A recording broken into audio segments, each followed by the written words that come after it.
सखी सहेली।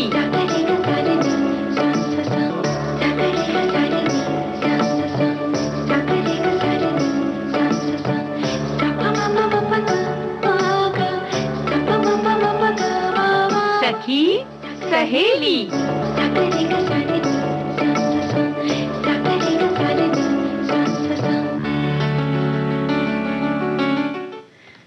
सभी सखियों और श्रोताओं को और साथ में प्यारी बुआ आपको मंजरी वर्मा का प्यार भरा नमस्कार। नमस्कार नमस्कार। और मंजरी के साथ साथ हमारे तमाम श्रोताओं को हमारा भी प्यार भरा नमस्कार और बहुत बहुत स्वागत करते हैं आप सभी का। स्वागत और बुआ आज बड़ा खास दिन है ना। हाँ, सबसे पहले तो अंतर्राष्ट्रीय महिला दिवस की ढेर सारी शुभकामनाएं। और इसके साथ साथ देखिए आज हम अपने जो सखी सहेली की बातें करने वाले विषयों की, तो उसमें जिंदगी के जो बेहतरीन लम्हे होते हैं हर की जिंदगी में, कभी ना कभी हर पल आते ही रहते हैं, बल्कि कहा जाए आज नहीं तो कल, कल नहीं तो परसों, कोई ना कोई लम्हा होता ही है हसीन। तो भाई ये भी तो हो सकता है कि जो भी लम्हा है उसको वो बेहतरीन बना भी लेते हैं हाँ जी बुआ, ये भी बात है। और दोनों तरीके की बातें हैं, लेकिन अपनी जो यादें होती है, आपकी किसी की यादें हैं लम्हों की, उनकी बातें आप हमसे साझा कर सकते हैं सखी सहेली के माध्यम से। और आज हम बात करेंगे बुआ स्वतंत्रता सेनानी उर्मिला देवी के बारे में। जी हाँ, और स्वतंत्रता सेनानी ये हमारी जो आज की सखी विशेष है। और जाहिर है कि अंतर्राष्ट्रीय जो दिवस है वो तो मनाएंगे ही, लेकिन बिना खाए बनाए कैसे होगा ये बताओ। वो तो होगा ही नहीं, क्योंकि भाई महिलाओं का सप्ताह है और व्यंजन की बात ना हो ये तो हो ही नहीं सकता। हाँ, यही तो व्यंजन बनाती है बिना वेतन लिए हमारी बहनें। बिल्कुल बिल्कुल। और देखिए इसी तरह से एक प्यारा संदेश भी तो आया है कि आज से शुरू अंतर्राष्ट्रीय महिला सप्ताह की वेद भारती परिवार तथा सभी महिलाओं के साथ सभी महिला श्रोताओं को शुभकामनाएं। हमारे देश में ज़्यादातर महिलाएं जो महीने में या साल में किसी भी दिन बिना वेतन बिना छुट्टी पूरा घर परिवार संभाल रही हैं, उनकी इस कुटुंब भावना को सलाम करते हैं। हमारा भी फर्ज बनता है कि गृह कार्य में हम हो सके इतना सहयोग जरूर करें।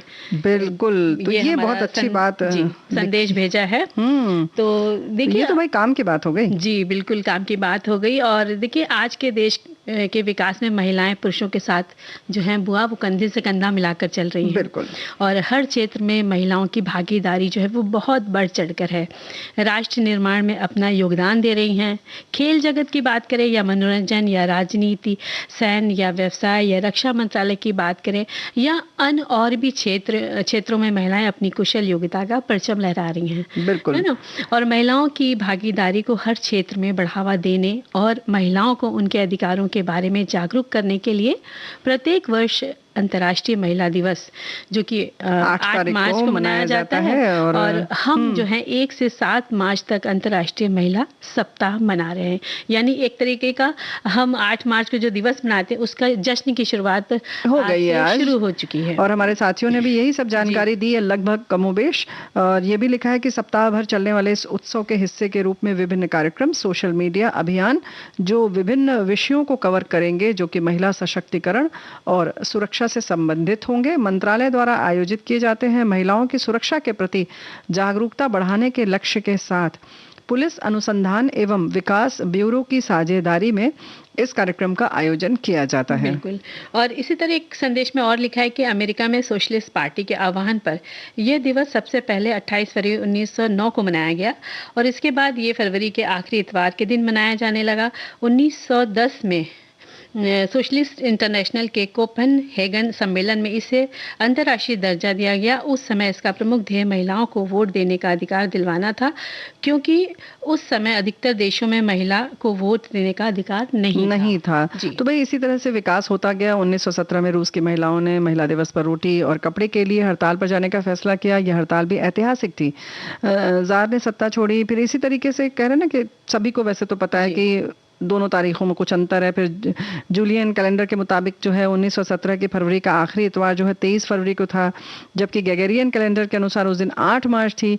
तो इस तरह से पूरी दुनिया में, यहाँ तक कि रूस में भी ग्रेगोरियन कैलेंडर चलता है और इसलिए 8 मार्च जो है वो महिला दिवस के रूप में मनाया जाने लगा। तो भाई काफी जद्दोजहद के बाद, लेकिन हमारे एक साथी ये भी लिखते हैं कि क्या केवल ये एक दिन मनाना काफी है? तो बात तो बिल्कुल सही है आपकी बात।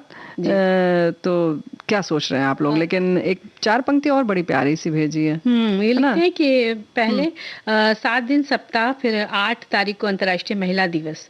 क्या इतना मनाने मात्र से महिलाओं के प्रति हमारी जिम्मेदारी खत्म हो जाती है, या उन्हें अपने राउंड द क्लॉक कार्यकलापों से कोई छूट मिल जाती है? नहीं मिलती। एक महिला घरेलू हो या नौकरी पेशा, उसे तो हर घड़ी काम में जुटे रहना पड़ता है। नौकरी पेशा की तो और मुसीबत है, बच्चों से लेकर पतिदेव तक सबको चीज़ें हाथ में थमानी पड़ती हैं। और इन सब के बाद जब शाम को थकी हारी लौटती हैं, तब आधा प्रतिशत से भी ज़्यादा कम घरों में कोई उसके लिए चाय बनाकर लाता है। यानी कि उसको स्वयं उठना पड़ता है। और एक कहीं ना कहीं जो कर्मठ होती हैं वो खुद इतनी कर्मशील होती हैं कि वो खुद कर लेती हैं। लेकिन वो खुद कर लेती है इसका मतलब नहीं कि आपकी जो है जो भी जिम्मेदारी है वो कम हो जाती है। आगे इन्होंने ये भी तो लिखा है ना कि इसलिए मात्र सप्ताह या दिन मनाकर महिलाओं को लज्जित न करें, बल्कि उनकी सेवा के बदले उनका सम्मान करें। तो बात बिल्कुल सही है कि उनको लज्जित करने की बात क्या है, उन्होंने तो मांगा नहीं है। और दूसरा ये है कि आप दे रहे हैं, लेकिन जो चीज उनके हक की है वो उनको आप देने वाले मतलब एक प्रश्नवाचक चिन्ह लगता है कि कौन है आप, कौन है। बिल्कुल, वो तो उनका हक है। और देखिए एक और प्यारा सा संदेश है ना, ये लिखते हैं कि तुम नारी मेरा बहुत प्यारी, तुम नारी मेरा बहुत प्यारी, तुम ही कथा, तुम हो पता, तुम हो प्रेम, तुम हो कली, तुम हो नशा, तुम हो जवानी, तुम हो शक्ति, तुम हो भक्ति, तुम ही हो देश, तुम ही हो जननी। क्या बात है, बहुत सुंदर सा लिखकर बहुत सुंदर लिखा है। इसीलिए तो इन्होंने और भी लिखा है कि हजारों फूल चाहिए एक माला बनाने के लिए, हजारों फूल चाहिए एक माला बनाने के लिए, हजारों दीपकों को एक आरती सजावट के लिए, ढेर सारे समुद्र में बनाने के लिए, पर एक अकेली जोड़ी काफी हद तक घर को स्वर्ग बनाने के लिए। और बुआ एक किसी ने कविता भी लिखी है ना, स्वागत है। वो लिखते हैं कि नारी का सम्मान ही पौरुषता की आन, नारी के अवहेलना नारी का अपमान, माँ बेटी पत्नी बहन नारी रूप हजार, और नारी से रिश्ते सजे नारी से परिवार, नारी बीज उगात है नारी धरती रूप, नारी जग सृजित करें धर धर रूप अनूप, नारी जीवन से भरी नारी वृक्ष समान, जीवन का पालन करे नारी है भगवान, नारी में जो निहित है नारी शुद्ध विवेक, नारी मन निर्मल करे हर लेती अविवेक। क्या बात है, तो जिसने भी लिखी बहुत अच्छी लिखी। बिल्कुल, बहुत प्यारी पंक्तियां हैं और बहुत प्यारी प्यारी पंक्तियों में उलझने से अच्छा तो हम उलझ जाएंगे। अच्छी बात है, उलझना चाहिए, लेकिन गीत भी उतने ही प्यारे हैं ना जी।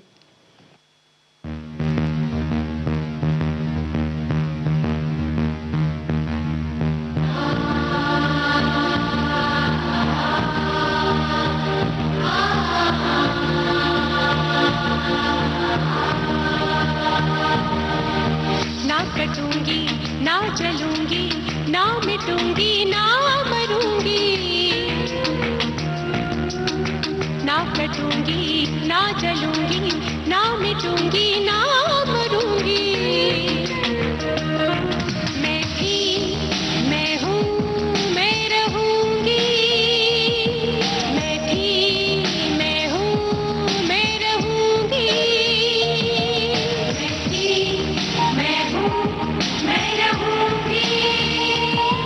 मैं थी, मैं हूँ, मैं रहूंगी। जब तक दरिया में है पानी और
हलचलशीला हूँ, हर आफत है जिसने झेली, जीने की अविनाशी चाह का अंश बनूंगी।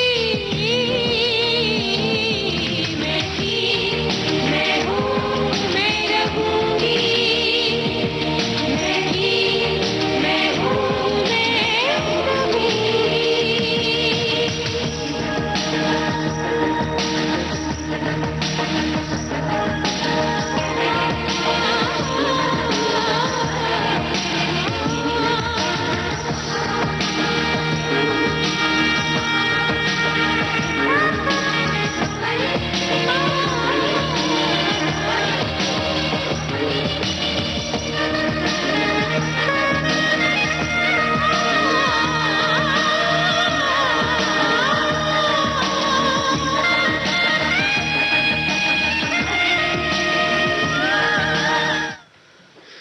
तो ये हम लोग ने बड़ा प्यारा सा गाना सुना, मैं थी मैं हूँ, और मैं फिल्म रहूंगी। अस्तित्व से, है ना। जी। तो देखिए, अस्तित्व की जहाँ तक बात आती है तो लोग अपने जीवन में कुछ अपने अस्तित्व के लिए या अपने देश के रक्षा के लिए कुछ ना कुछ ऐसा करते हैं बिल्कुल। कि बस उनको उनकी बातें सुन करके लगता है कि श्रद्धा से सर झुक जाता है। सर झुक जाता है और ये आश्चर्य होता है कि जी। कैसे इतना कुछ ये लोग कर गए। बिल्कुल। ऐसे ही हमारे देश की बहुत सारी क्रांतिकारी हमारी जो बहनें थी, वीरांगनाएं थी, उन्होंने किया। उन्हीं में से आज जिनकी हम चर्चा करने जा रहे हैं वो है उर्मिला देवी शास्त्री। उत्तर प्रदेश की महिला क्रांतिकारियों में मेरठ की ये शास्त्री जी हैं, जिनका बहुत महत्वपूर्ण स्थान है। 20 अगस्त 1909 श्रीनगर में आपका जन्म हुआ और फिर क्या हुआ कि देश के प्रति कुछ कर गुजरने की इच्छाएं जन्म ले रही थी, जबकि इनका जो परिवार था काफी संपन्न था, तो ऐसी कोई आवश्यकता नहीं थी। जैसे होता है ना, संघर्ष में आपको कुछ और लगता है, लेकिन उन्होंने अपना सारा जीवन आगे चलकर सार्वजनिक सेवाओं में लगा दिया और हमेशा कहती थी कि मानव जीवन बार बार नहीं मिलता। बिल्कुल। और यदि ये किसी पूर्ण प्रताप से मिल गया है पुरस्कार स्वरूप, तो इसको यूं ही निरर्थक भोग विलास में खो देना बुद्धिमानी नहीं है। इस जीवन को मानव जाति की ऐसी सेवाओं में लगाना चाहिए जिससे संसार में सुख शांति की वृद्धि हो, समाज सुधार हो और देश की स्वाधीनता की समस्या है उसके लिए हम विचार करें, ना कि घरों में बैठे। हम ऐसे प्रयत्न करें जिससे राष्ट्र सुरक्षित हो सके। उर्मिला जी का हृदय देशभक्ति से भरा हुआ था। राष्ट्र की एक एक मांग पर निछावर हो उठने को व्यग्र हो उठा था। वे हर वो बात अपने आचरण में उतार लेती थी जिसमें समाज या व्यक्तित्व विकास का कोई तत्व छुपा रहता था। और उन दिनों जब स्वदेशी आंदोलन जोरों पर था, सेठ जमनालाल बजाज के विचार उन्होंने सुने और तुरंत उन्होंने सारे विदेशी अपने कपड़ों का त्याग कर दिया और आजीवन खादी ही पहनने का संकल्प ले लिया। सन 1929 की बात है। मेरठ में कॉलेज के प्रोफेसर श्री पंडित धर्मेंद्र नाथ शास्त्री के प्रगतिशील तथा राष्ट्र हितकारी विचारों को सुनने का आपको मौका मिला और उन्होंने लगा कि विद्वान के साथ रहकर वे बहुत कुछ सीख सकती हैं और कुछ भी कर सकती हैं। फिर पिता की अनुमति से उन्होंने उसी वर्ष प्रोफेसर धर्मेंद्र नाथ शास्त्री से विवाह कर लिया और इस तरह से सार्वजनिक क्षेत्र में लगातार काम करने का एक लक्ष्य उन्होंने बना लिया। क्या बात है। और विवाह के तुरंत बाद वे पति के साथ श्रीनगर में मेरठ चली आई और नारी कल्याण के कार्यों में अपने आप को लगा दिया। कई बार उनकी महिला मित्र परिहास करती तो उसके जवाब में वे यही कहती थी कि अपना विवाह उत्सव तो समाज सेवा के कार्यों में निहित है। इस कथन को उन्होंने सत्य साबित कर दिखाया भी। मात्र 33 वर्ष की आयु में उन्होंने घर में एक क्षण भी आराम से व्यतीत नहीं किया। साल भर लगे उन्हें, लेकिन उन्होंने मेरठ की महिलाओं में जो जागृति थी वो पैदा कर दी कि वे सार्वजनिक सभाओं में आने लगी, विचारों को सुनने लगी। क्योंकि भाई उनके बातों में ऐसा ओज था। वो महिला गोष्ठियों में भी जाती थी, इसके लिए उत्सव में जाती, फिर उस तरह से प्रवचन देती, भजन करती, प्रेरणा देती और उनके साथ कंधे से कंधा मिलाकर चलने लगी। जो लोगों को वो बुलाती थी वो सब आतुर होने लगी और फिर उर्मिला जी के विचारों से इतना वो प्रभावित हो जाती थी कि पूछो मत। फिर इस तरह से सन 1930 में उन्होंने मेरठ की महिलाओं की एक कॉन्फ्रेंस की जिसमें हजारों की संख्या में सभी महिलाओं ने अपनी भागीदारी दर्ज कराई। बिल्कुल। और इसमें कॉन्फ्रेंस के अध्यक्ष अध्यक्ष पद से श्रीमती उर्मिला जी ने विधवाओं के कानूनी अधिकार पर प्रभावपूर्ण भाषण दिया कि मेरठ के अनेक समाज सेवी व्यक्तियों तथा संस्थाओं का ध्यान इस ओर गया। इस तरह से वे सभी विधवाओं के लिए कुछ उपकार के कार्यों की ओर प्रेरित हुई। इस तरह से जो वो महिलाएं थी उनके अधिकारों की मांग के लिए उन्होंने एक आंदोलन किया और जो आंदोलन बहुत ही अच्छे तरह से उठ खड़ा हुआ, सफल हुआ और जिससे आगे चलकर बहुत लोगों को लाभ प्राप्त हुआ। तो उनके इस तरीके के जो काम थे ना, उससे समाज में लोगों ने उनकी बहुत सराहना की। फिर उन्हें पहचान मिलने लगी कि भाई उनके में अदम्य क्षमता है। फिर गुरुकुल वृंदावन की जयंती पर वे वहाँ गईं और वहाँ भी उन्होंने महिलाओं के बीच स्त्रियों पर होने वाले सामाजिक अत्याचार के विरोध में बातें की, भाषण दिया, नारी जाति के सुधार के लिए बात की, उस पर बल दिया और कहा कि अब वो समय नहीं रह गया कि नारी को शिक्षा और सार्वजनिक क्षेत्र से दूर रखा जाए, घर की चारदीवारी में ही रखा जाए। आज वो समय आ गया है कि आदि शक्ति नारी को सामाजिक जो है वो अधिकार मिले और फिर उनका विकास किया जाए। तो हम लोग एक गीत सुन लेते हैं। हाँ, फिर आगे बढ़ते हैं, इनके बारे में और बहुत सारी बातें करेंगे। जी।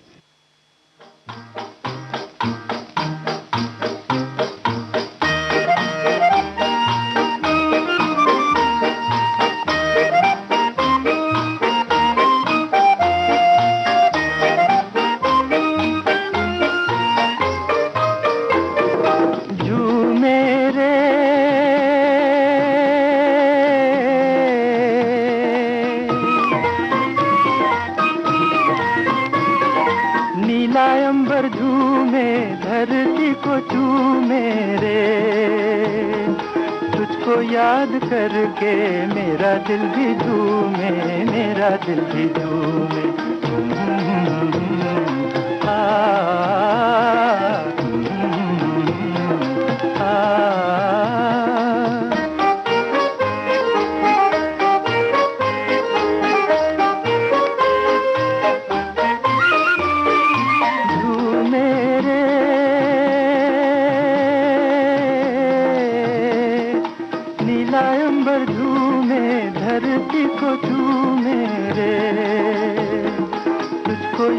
करके मेरा दिल भी झूमे, मेरा दिल भी झूमे।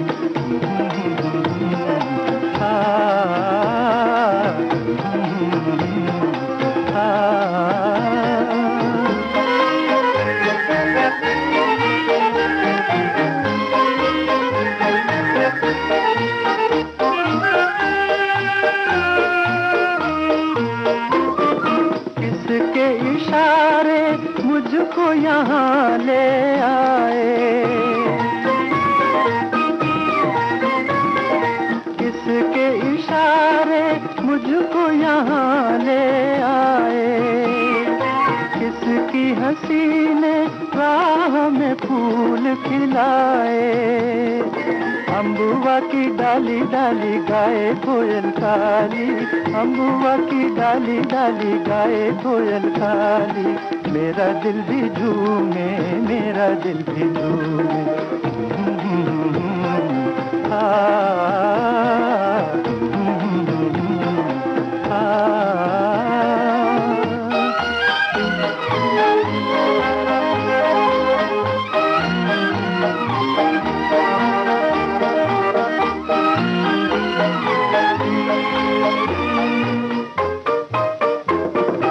ऐसे में जो मिलता बाहों को सहारा, ऐसे में जो मिलता बाहों को सहारा, और मचल उठता ये नदी किनारा। नदिया का पानी सुनता प्यार की कहानी, नदिया का पानी सुनता प्यार की कहानी। मेरा दिल भी झूमे, मेरा दिल भी झूमे। हा हा हा हा।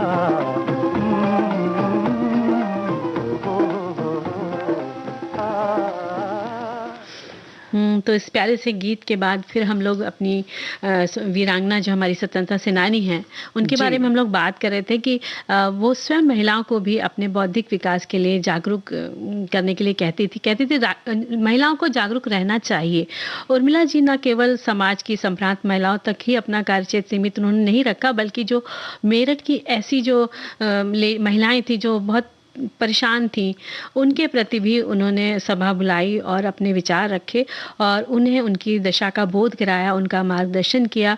और यानी कि जो देह व्यापार में लगी जी। थी ऐसी बहनों को भी उन्होंने बुलाया जी। और उनको मेन स्ट्रीम से जोड़ा, उनका जी। मार्गदर्शन किया। और फिर वही वाली बात है कि विदेशी वस्त्रों का चाहे वो बात हो, चाहे सारे विलास छोड़ने की बात हो, उन सारी चीज़ों में वो सबसे आगे रहीं और इस तरह से खुद चरखा काट कर जीवन निर्वाह करने की प्रतिज्ञा भी उन्होंने ली और उस पर कितनी बड़ी बात है ना? डटी रही, ये बहुत बड़ी बात है जी। और उन्होंने मेरठ की महिलाओं के लिए एक दस्तकारी स्कूल भी स्थापित किया, जिससे उन महिलाओं का जीवन अपनी मेहनत से चल निकला। वे नरकीय जीवन से आगे बढ़ने के लिए समाज सेवा के साथ आपने राजनीतिक सेवाएं भी की। स्वदेशी आंदोलन की प्रगति एवं सफलता के लिए वे घर घर गई, विदेशी वस्त्रों को त्यागने के लिए प्रेरित किया और इसके साथ ही मेरठ की दुकानों पर जाकर विदेशी कपड़ों की गठरियां बंधवा कर उस पर कांग्रेस की मोहर लगा दी। लोग बेचना छोड़ देते थे जब भी उनका ओजस्वी भाषण वो सुना करते थे। बहुत बड़ी बात है। और इसी तरह से नौचंदी के मेले में भी उन्होंने अलख जगाई, स्वयं सेविकाओं के साथ दुकान पर धरना दिया। तो इस तरह से कह सकते हैं ना कि उन्होंने बहुत काम किया। केवल यही नहीं किया बल्कि निराहार रहकर सवेरे से रात तक 16-16 घंटे तक वो काम करती रही। एक तरह से कहना चाहिए ना, तपस्या ही की। और इस तपस्या से 80% विदेशी कपड़ों की बिक्री बंद हो गई थी। यानी पूरे मेरठ शहर में उन्होंने एक दिशा में काम किया और इसको तो हम कह सकते हैं ना कि 100% सफलता हासिल हुई। बिल्कुल जी। और स्वदेशी आंदोलन को जो सफलता उर्मिला जी के प्रयासों से मेरठ शहर में मिली, वो भारत के किसी विरले शहर को ही मिली होगी। महात्मा गांधी की गिरफ्तारी पर आंदोलन चरम पर था। उर्मिला देवी जी बड़ी सभाएं बुलाती, जुलूस करती, करीब 2,500 लोगों से आजीवन खादी पहनने के लिए प्रतिज्ञा पत्र पर हस्ताक्षर भी उन्होंने करवाए। और उसके 2 माह बाद मेरठ के कार्यकर्ता श्री प्यारेलाल जी की गिरफ्तारी के विरोध में सभा करी और ओजस्वी भाषण देने के दौरान उन्हें गिरफ्तार कर लिया गया और 6 माह के लिए उन्हें जेल भेज हो दिया गई। गया। और जब वो रिहा हुई तो फिर से व्यक्तिगत सत्याग्रह में लगी, तो वापस गिरफ्तार कर लिया गया। फिर 3 साल के लिए जेल भेज दिया गया और अपने 2 अबोध बच्चों का मुंह छोड़कर देश हित में वो कहते हैं ना कि बच्चों को छोड़ दिया और देश हित के लिए आगे बढ़ गई। बहुत बड़ी बात होती है। और जेल में उन्हें बड़ी यातनाएं दी गई, जिससे वो बीमार पड़ गई। अपने अखंड परिश्रम, देश चिंता, राष्ट्र एवं समाज की सेवा के प्रति पूर्ण रूप से समर्पित रहने वाली उर्मिला देवी का शरीर जेल की यातनाओं से टूट गया और बहुत कुछ उनको ठीक करने की कोशिश की गई, लेकिन 6 जुलाई सन 1942 को वो इस दुनिया से विदा हो गई। तो ऐसी महान क्रांतिकारी समाजसेवी महिला को हम शत-शत नमन करते हैं। और ऐसा लगता है ना कि ऐसे विचार हम सब के अंदर होने चाहिए। बिल्कुल, अपने देश के प्रति ऐसा जज्बा होना ही चाहिए। सुन लेते हैं गीत, सुन लेते हैं। हाँ।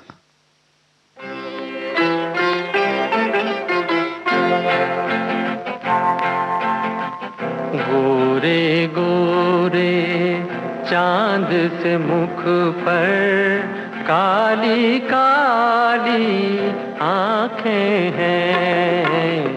गोरे गोरे चांद से मुख पर काली काली आंखें हैं। देख के जिनको नींद उड़ जाए वो मतवाली आंखें हैं। गोरे गोरे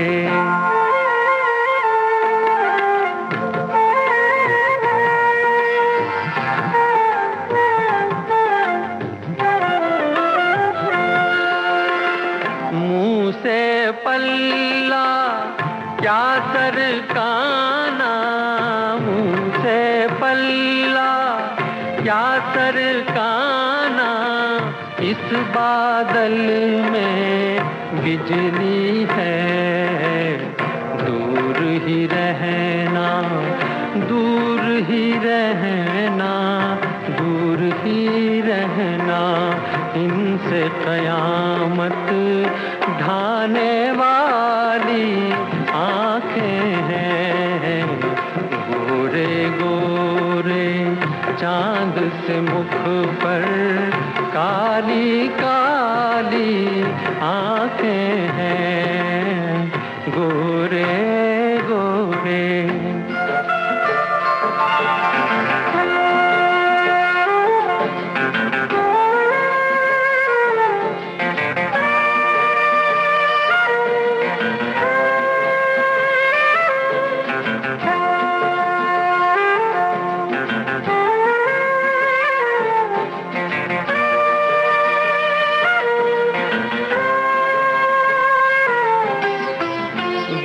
जिनके अंधेर है सब कुछ, वे जिनके अंधेर है सब कुछ, ऐसी बात है इनमें क्या।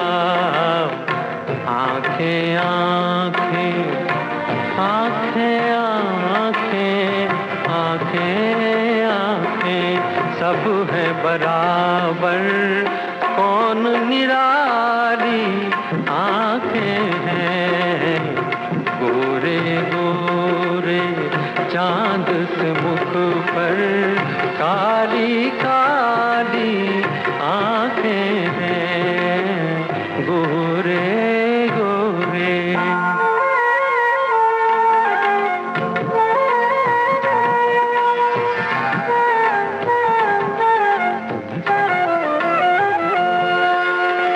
बेदेखे आराम नहीं है, बेदेखे आराम नहीं है, देखे तो दिल का चैन गया। देखने वाले देखने वाले देखने वाले यूं कहते हैं, भोली भाली आंखें हैं, देख के जिनको नींद उड़ जाए, वो मतवाली आंखें हैं, गोरे गोरे चांद से मुख पर काली काली आंखें हैं, गोरे लो, यही तो हम कह रहे हैं। क्या कह रही बुआ कि वो गोरे लम्हे- गोरे मुखड़े की लम्हे की बात। भाई देखो, वो हसीन लम्हे होते हैं जो याद रह जाते हैं ना। बिल्कुल। और वो लम्हे सबसे हसीन था। हमारे साथी लिखते हैं, जब जब तुमसे मिला था एक हसीन जिंदगी का शुरुआत था, वो लम्हे सबसे हसीन था जब तुमको आंखों में सजाया था, और उस जिंदगी की हर लहरें हसीन है कि हर पल मेरे दिल में तुम्हारी धड़कन चलती है। क्या बात है। और लम्हे तो भाई होते ही ऐसे कि प्यार के लम्हे हो, मोहब्बत के लम्हे हो, या बचपन के लम्हे हो, है ना। नोक झोंक के भी तो अच्छे नोक लगते हैं। झोंक के लम्हे होते हैं, बिल्कुल लड़ाई झगड़ों के भी लम्हे होते हैं, दोस्ती के लम्हे होते हैं। अब तुम लम्हों- देखो, लड़ाई झगड़े पर जी। चली गई तो हमें लगता है एक छोटा सा अंतराल लेना पड़ जाएगा क्या? नहीं, अभी तो बस लेंगे, मतलब लम्हों लम्हे तो बहुत सारे हैं। और देखिए, ये जो लम्हा है, हम और हाँ। आप यहाँ बैठ के बातें करें, ये भी एक बेहतरीन लम्हा है और यादों से जुड़ जाएगा, है ना बुआ। क्योंकि तमाम साथी हमारे साथ जुड़े हुए हैं और वो अपनी बातें भी लिखकर भेज रहे हैं। बिल्कुल, तो हम उनकी अपनी बातों को भी साझा करेंगे, लेकिन अब समय हो चला है एक अंतराल का, तो लेते हैं एक अंतराल और फिर अंतराल मिलते के हैं। बाद फिर मिलते हैं।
अंतराल के बाद एक बार फिर सभी सखियों और श्रोताओं का और प्यारी बुआ का एक बार स्वागत करते हैं। और देखिए, जो लम्हे होते हैं वो हमारे दिलो दिमाग पर, उनकी जो यादें हैं वो बस जाती हैं और ऐसा लगता है ना बुआ कि हम लौट चले उन्हीं लम्हों की ओर जो हमने गुजारे हैं।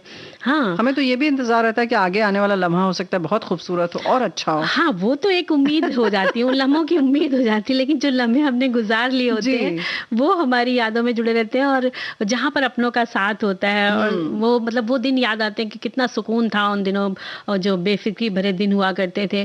तो मतलब कहते हैं कि जिंदगी जो है एक उपहार की तरह है और हम सब के लिए जिसमें सुख दुख वृक्ष पर लगे पत्तों की तरह निकलते हैं और टूट कर गिरते रहते हैं। फिर नई कोपलों का खिलना, अंकुरों का फूटना और नई शाखों पर नन्हे पत्तों का झांकना, यही तो जिंदगी का एक रूप है जो प्रकृति से जुड़ा है और हमारी जिंदगी से जुड़ी है भावनाएं।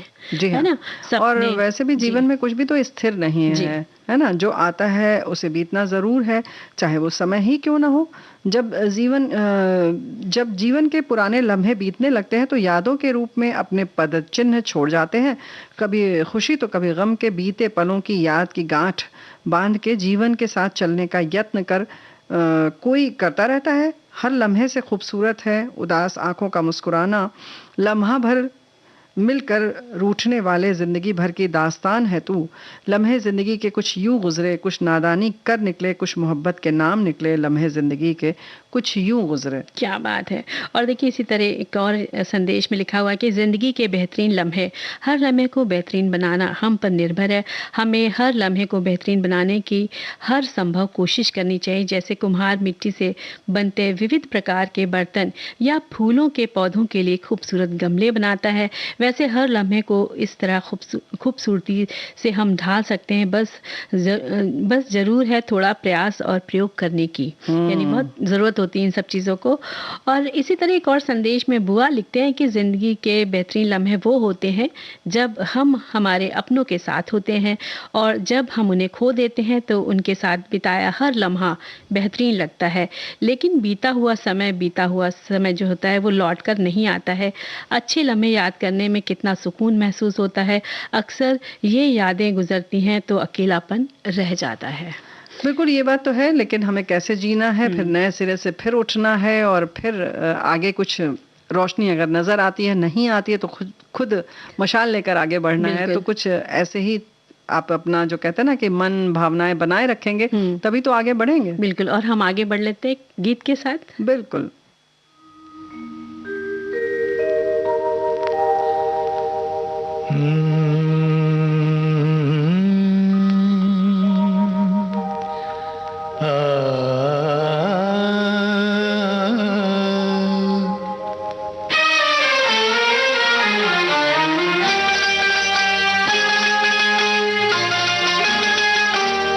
गम छुपाते रहो, गम छुपाते रहो, गम छुपाते रहो, मुस्कुराते रहो, मुस्कुराते रहो। जिंदगी गीत है, जिंदगी गीत है, इसको गाते रहो, इसको गाते रहो। गम छुपाते रहो, मुस्कुराते रहो।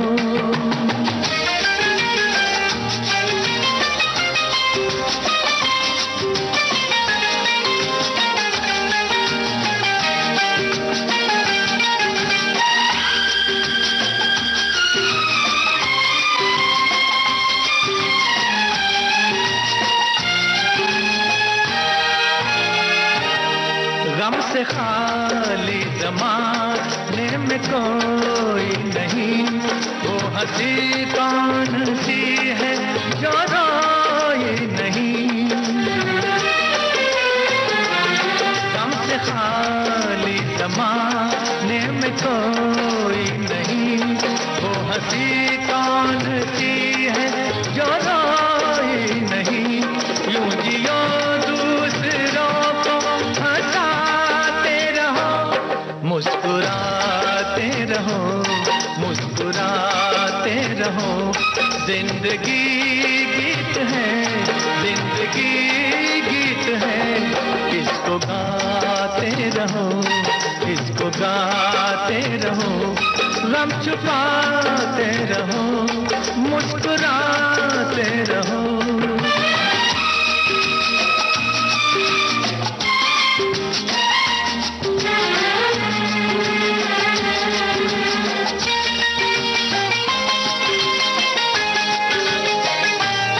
हर जगह वक्त की अपनी रफ्तार है, ये कभी गैर है, ये कभी यार है। हर जगह वक्त की अपनी रफ्तार है, ये कभी गैर है, ये कभी यार है। गैर से यार बन के निभाते रहो, गम छुपाते रहो, मुस्कुराते रहो। जिंदगी गीत है, जिंदगी गीत है। इसको गाते रहो, इसको गाते रहो। गम छुपाते रहो, मुस्कुराते रहो।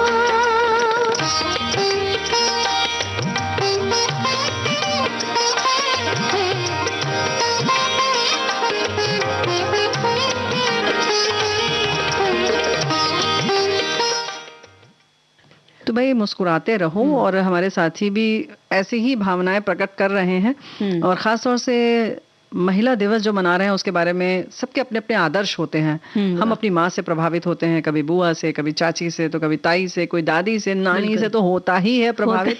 तो ऐसे ही हमारे साथी ने भी लिखा है कि भाई इन्होंने दो महिलाओं का जिक्र किया है कि हमारी दादी मेरी नज़र में खास तौर से सम्मानी है, और दूसरी एक पड़ोस में रहने वाले बेटे की माँ। इन दोनों ने अलग अलग स्तर पर जीवन में संघर्ष करते जीवन सफल किया।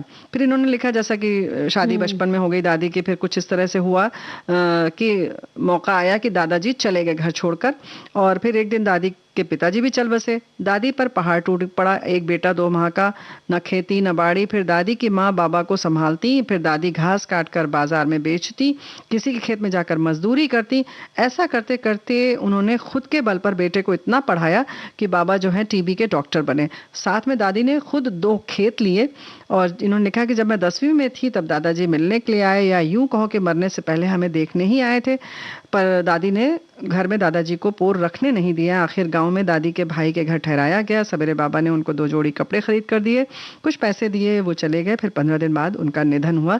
ये है मेरी दादी का जीवन। बिल्कुल। तो बहुत संघर्षपूर्ण ये जीवन, बात उनका। जी। हाँ बिल्कुल। और और ऐसे ही बहुत सारी हमारी बहनें संघर्ष करती रहती हैं, लेकिन कुछ लम्हे जो हैं उन्हीं में से चोरी करने पड़ते हैं, खुशी के भी, है ना। बिल्कुल। जैसे जब एग्जाम देते हैं, जैसे 10th बोर्ड दिया, तो उसके बाद जो रिजल्ट निकलता है, तो हाँ। आपकी मेहनत का जब पता चलता है कि आप फर्स्ट आए या सेकंड आए, जो भी आप आए, तो वो जो लम्हा होता है एक हाँ। खुशी का, उसके पहले जब रिजल्ट आपको पता नहीं होता है तो धड़कनों का वो लम्हा होता है बुआ, जिसमें थोड़ा सा बिल्कुल। डर समाया रहता है। वो अरे भी एक बहुत ज्यादा बड़ा, वो कि- भी बड़ा लम्हा होता है। और जब रिजल्ट निकल आता है तो उसका भी लम्हा होता है। तो ऐसे एक किस्सा है कि एक हमारी कजिन थी, तो उनका रिजल्ट निकला। वो थ्रू आउट फर्स्ट थी, लेकिन उस समय उनको पेपर में बता दिया। पेपर देखने खुद ही गई, और अपना रोल नंबर देखने से पहले ही वो बेहोश हो गई देख के कि, तो सबने जाके उनको पूछा क्या हो गया, तो मतलब उठाया गया, उनको पानी वानी छीटे दिए गए। तो बोली मैं तो फेल हो गई, रोने लगी। तो जब देखा गया तो देखा वो फर्स्ट थी। तो जी। वो हमारे घबराहट के वो दूसरा देख गई, तो वो जो लम्हा था उनका डरा सहमा, घबराया, रोया धोया, जो बाद में खुशी में तब्दील हुआ। जी। तो वो भी एक याद हो जाती है जिंदगी बिल्कुल की। सही बात है। और देखिए एक संदेश में लिखा है कि जीवन का हर लम्हा, हर क्षण बहुत कीमती है, क्योंकि एक बार गुजर जाने के बाद ये वापस नहीं आएगा। कहते हैं जीना तो हर हाल में ही है, तो मुस्कुराकर जीने में हर्ज क्या है।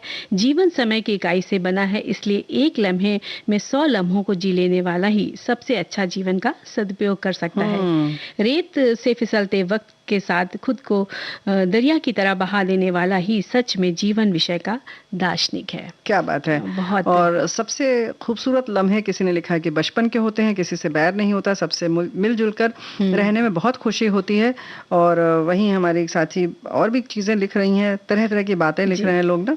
और एक ने लिखा है कि सेवानिवृत्ति के बाद सब इस ढलती उम्र में हमारे परिवार के अलावा एक और परिवार खास बन गया है, वो है विविध भारती। फेसबुक पेज से जुड़े मित्र परिवार, जिसमें कई अनजान लोग साथी मित्र बन गए हैं, उनके साथ जुड़कर विविध भारती पर मनभावन गीत सुनते हुए जिंदगी का हर एक लम्हा जीने में और भी मजा आ रहा है। बिल्कुल सही बात लिखी है उन्होंने, क्योंकि हम लोगों को भी इस जिंदगी का मजा आ रहा है, इन लम्हों में जीने का।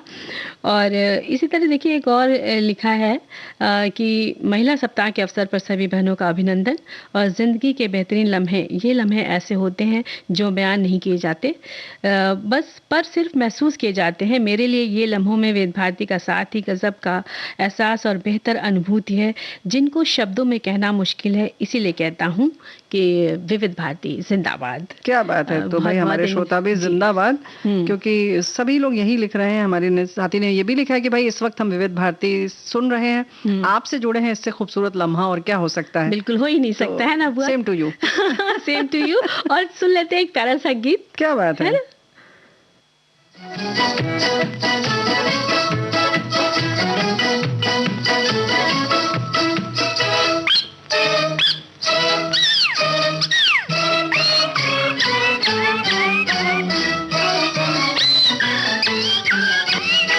जहाँ मैं जाती हूँ वहीं चले आते हो, चोरी चोरी मेरे दिल में समाते हो।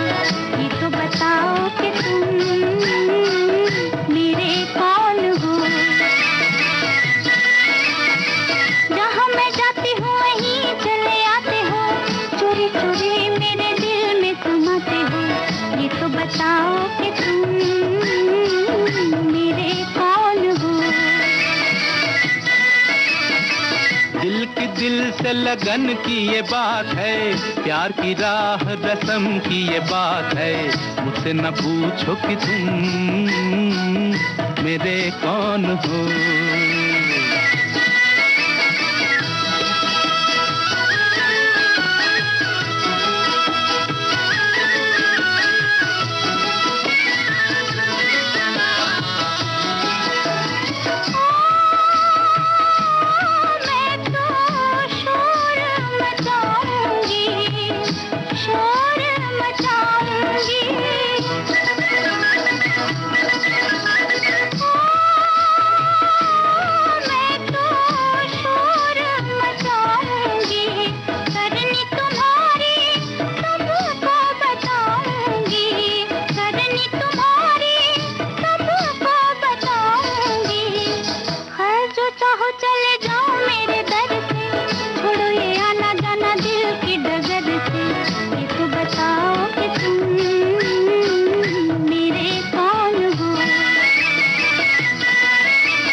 किया है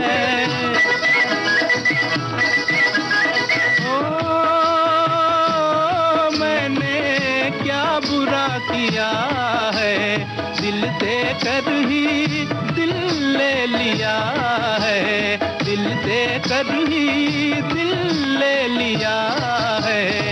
किसी बड़े ज्ञानी ध्यानी को बुलाओ, अभी अभी यहाँ फैसला कराओ। मुझसे न पूछो कि तुम मेरे कौन हो।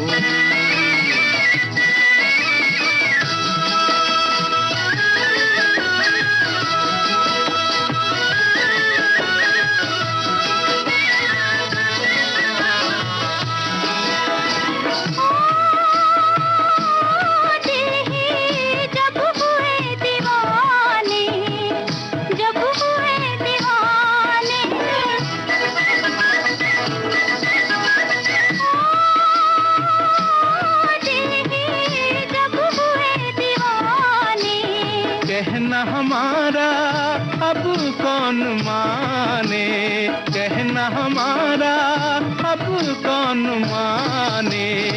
जहाँ मैं जाती हूँ वहीं चले आते हो, चोरी चोरी मेरे दिल में समाते हो। ये तो बताओ कि तुम मेरे कौन हो। मुझसे न पूछो कि तुम मेरे कौन हो, ये तो बताओ।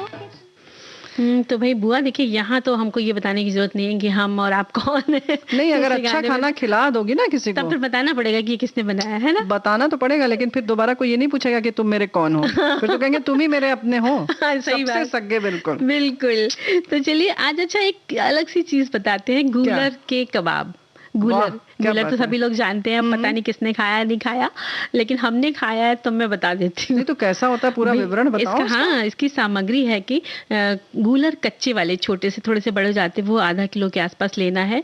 बेसन भुना लेना है 2 बड़े चम्मच, लाल मिर्च पाउडर 2 छोटी चम्मच, हरी मिर्च 1 कटी, हरी धनिया कटी 2 बड़ा चम्मच, अदरक 1 बड़ा चम्मच और प्याज 2 बड़ी कटी, जीरा 1 बड़ा चम्मच, गरम मसाला आधा छोटा चम्मच, दालचीनी पाउडर आधा छोटा चम्मच, लौंग का पाउडर 1 चुटकी, नींबू का रस 1 बड़ा चम्मच, मलाई 1 बड़ा चम्मच, लौंग साबुत 2 और पान का पत्ता 1, घी सेकने के लिए चाहिए और नमक स्वाद से चाहिए।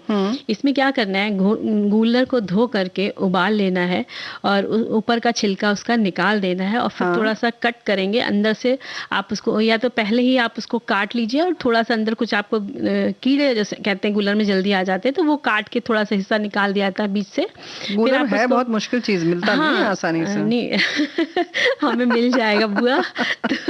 तो उस गूलर के अंदर का हल्का सा निकाल के आप उसको उबाल लीजिए और फिर उसके बाद छिलका निकाल दीजिए। फिर उसके बाद उसको आप मिक्सी में पीस लेना है।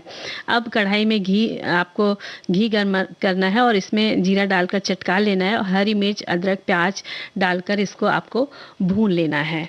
और इसके बाद लौंग पाउडर, चीनी, दालचीनी, नमक, लाल मिर्च और गूलर का पेस्ट डालना है, इसमें मिला लेना है। सारे मसाले आपको इसमें डाल देने और धीमी आंच पर इसको 5 मिनट के लिए आपको भूनना है। फिर इसमें बेसन डालकर मिलाएंगे आप और नींबू का रस, धनिया पत्ती, मलाई मिलाकर एक बड़े से बर्तन में आप इसको भून भान के निकाल लेंगे। मतलब चौड़े फैले हुए बर्तन में फैले हुए बर्तन में निकाल लेंगे। और उसके बाद जो एक लकड़ी का कोयले का टुकड़ा लेना है, उसको गैस पर रखना है और इसे पान के पत्ते के ऊपर रखना है और 2 लौंग उसके ऊपर रख देनी है और ऊपर से थोड़ा सा घी डालना है तो धुआं जैसा, यानी कि मतलब पहले पान के पत्ते के ऊपर आप कच्चा कोयला रखेंगे, छोटा सा, जी, जलता करीब 2 इंच आकार का चौड़ा हो, 1 इंच या 2 इंच का, 2 इंच का चौड़ा हो। उसके ऊपर 2 लौंग रखनी है और उस पे थोड़ा सा देशी घी डालना है। हाँ, तो धुआं उठेगा, धुआं जैसा उठेगा तो इसको मिश्रण के ऊपर रख देना है और ऊपर से थोड़ा सा ढक देना है ताकि उसकी जो खुशबू है वो उसी के अंदर समाहित हो जाए। फिर अब इसके जो है छोटे छोटे गोले बना करके आपको तवे पे घी लगा के सेक लेने हैं तो कबाब की शेप में हो जाएगा। तो इसके कबाब बहुत स्वादिष्ट होते हैं। वाह, लेकिन गूलर जो है वो मिलना थोड़ा मुश्किल है। गूलर का फूल तो और मुश्किल है, बल्कि कहावत कही जाती है गूलर के फूल हो गए हो क्या। क्योंकि सुनते हैं कि ऐसे ही सुनते हैं ना कि वो फूल बनने से पहले वो फल ही बन जाता है, एकदम कन्वर्ट हो जाता है। लेकिन जब आजकल जैसे निकला हुआ है गूलर का फल तो देख के बड़ा अच्छा लगता है, बड़ा अच्छा लगता है। फिर खा लीजिए। तो मैंने सोचा आज यही बताई जाए रेसिपी। लेकिन हमारे साथी ने बहुत अच्छा लिखा, कितनी स्वादिष्ट है। अब इन्होंने लिखा है चायल, हालांकि हो सकता है हमें लगता है चावल लिखा होगा। कितनी स्वादिष्ट है चावल के साथ, खाओ बासमती हो तो क्या कहना, भर कटोरी थाली में उंडेलो, थोड़ा गरम घी छोड़ो, भुनी हुई प्याज लहसुन का तड़का, इस दाल चावल के सामने क्या है पंचतारा व्यंजन, उंगली चाटो चाकू चम्मच वाले, क्या समझे इसका स्वाद। मैं गंगा में लहर पर लहर खाता डूबता, झपक और लोरियां हल्की हल्की एक के बाद एक थाप, नींद जैसे नरम जल, बाहरे भोजन के आनंद, अरहर की दाल और बासमती, उस पर तैरता थोड़ा सा घी। क्या बात है। और सच में बुआ ये दाल चावल और घी बस ये मिल जाए ना तो सब चीज मिल जाती है। आप कितने भी खाने हो सब उसके आगे फेल हो जाते हैं। और ये एक ऐसी चीज है कि ये आप रोज खा सकते हैं, आप कभी उबेंगे नहीं। बिल्कुल। और अगर कभी आप हांडी में पका लीजिए तो उसकी बात ही अलग है, सोनापन एकदम। तो हम सोचते पहले गीत सुन लेते हैं, हाँ ना फिर आगे बताएंगे।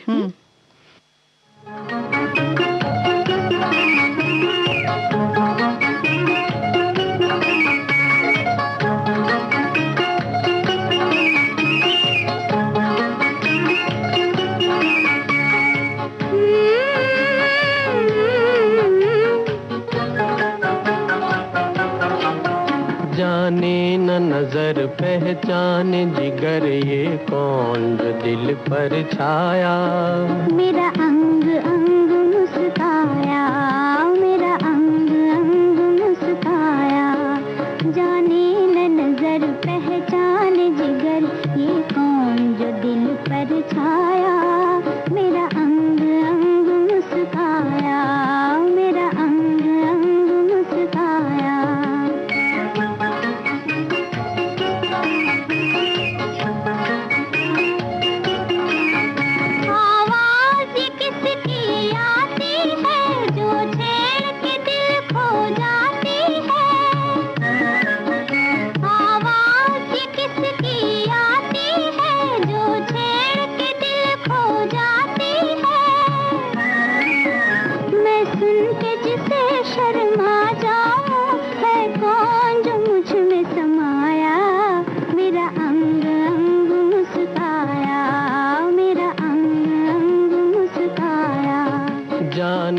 न नजर पहचान जिगर, ये कौन जो दिल पर छाया, मुझे रोज रोज तड़पाया, मुझे रोज रोज तड़पाया।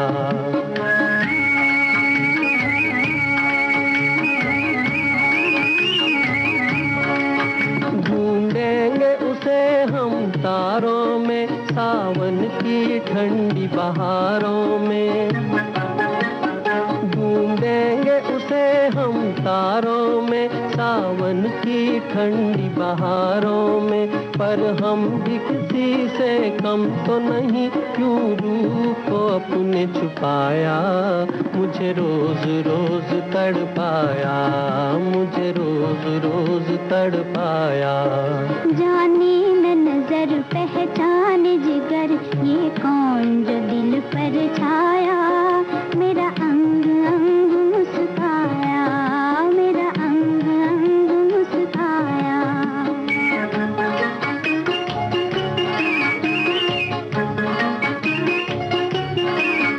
बिन देखे जिसको प्यार करूं, गर देखो उसको जान भी दूं। बिन देखे जिसको प्यार करूं, गर देखो उसको जान भी दूं। एक बार कहो ओ जादूगर, ये कौन सा खेल रचाया, मेरा अंग अंग मुस्काया, मेरा अंग अंग मुस्काया। जाने न नजर पहचान जिगर, ये कौन। भाई लेकिन ऐसा है ना मंजरी बिटिया, जो हम मिठाई बताने जा रहे हैं वो पता चल जाएगा, क्योंकि अंगूर की मिठाई है जी और जाहिर है कि उसको जब बनाएंगे थोड़ा हरा रंग भी डालेंगे तो पता चल जाएगा किस चीज़ की मिठाई है। जी। अंगूर पहले धोकर मिक्सी में उसको पीस लीजिए, फिर इसे छान लें अच्छी तरीके से, तो और फिर उसके बाद इसमें 1 कप चीनी डाल दें, 1 कप कॉर्नफ्लोर भी मिलाना होगा और 1 कप पानी डाल दें। अब एक कढ़ाई लेंगे और उसमें इसे पका लेंगे, लेकिन एक बात है, ख्याल रखना होगा कि उसके लगातार चलाते रहना होगा, क्योंकि कॉर्नफ्लोर है तो उसमें गुलठी बन सकती है। अब इसके बाद हरा रंग डालें, खाने वाला हो, और थोड़ा चौथाई चम्मच जो है वो जो है थोड़ा सा चौथाई चम्मच ही लें। फिर गाढ़ा होने तक इसको पकाएं और प्लेट में 1 चम्मच डालें। प्लेट पर इसे फैला नहीं है तो समझें कि तैयार है, यानी कि वो बंधने लगे। जी। अब क्या करें कि जो मोल्ड्स आते हैं ना केक वाले, जो टीन वाले, उसमें उसको ग्रीस कर लें, फिर उसमें वो पेस्ट फैला दें, 20 मिनट तक ऐसे ही रखें। अब ये ठंडा जब हो जाएगा तो इसे प्लेट से निकाल लें और अब इसके पीस बना लें। ऊपर से मेवे की जितनी कतरन आपको लगानी है वो लगाइए, जितना आप डालेंगे मेवा उतना और बढ़िया हो जाएगा, रिच हो जाएगा। क्या बात है। चाहे तो क्या होगा, गुलाब की में भी डाल सकती हैं, है ना, पेस्ट भी डाल सकती हैं। बहुत अच्छा, मतलब पिस्ते सजा लो, गुलाब की पत्ती। हाँ, यानी बड़ी अच्छा, मतलब गुलाब की पत्ती भी सजानी है। क्या बात है, देसी गुलाब हो भाई तभी सजाइएगा, तब अच्छा लगेगा। और हम लोग फिर से सुन लेते हैं एक प्यारा सा।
छोटा रात बड़ी में संग आंख लड़ी, दिल में संग आंख लड़ी, दिल में संग आंख लड़ी।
मेरे मन पे जादू की छड़ी, जुल्मी संग आंख लड़ी रे, जुल्मी संग आंख लड़ी, जुल्मी संग आंख। इसी तरह से मनोरंजन होता रहे और हम पूरा हफ्ता जो है मना रहे हैं, विश्व महिला दिवस भी मनाए अंतर्राष्ट्रीय। तो एक बार फिर से महिला दिवस की सभी को ढेर सारी बधाइयाँ और शुभकामनाएं। और लेते हैं सखी सहेली कार्यक्रम से विदा। तो स्वीकार कीजिए मंजी वर्मा और प्यारी बुआ का नमस्कार।